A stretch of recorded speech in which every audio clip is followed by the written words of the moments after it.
Gündüz ölmek isteyirəm, gece ölsem bağışla.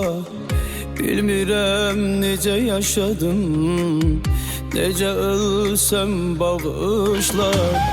Tanrıdan bəxt borc alsaydım, sənə də saxlayardım.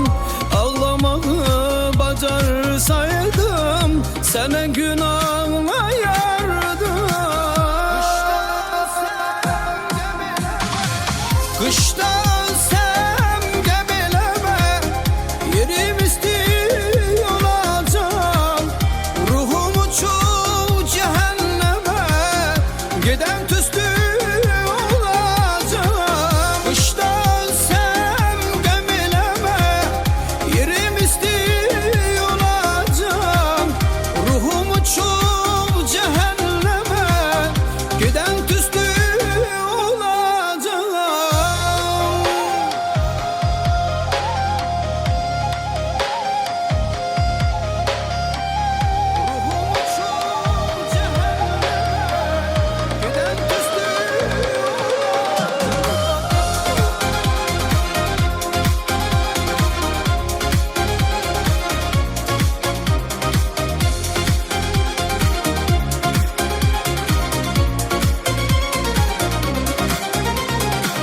Sessiz ölmeyi isteyirəm, sesim gelse bağışla.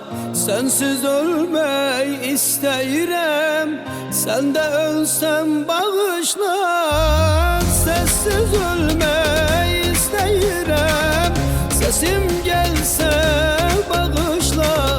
Sensiz ölmeyi isteyirəm, sen de ölsem bağışla.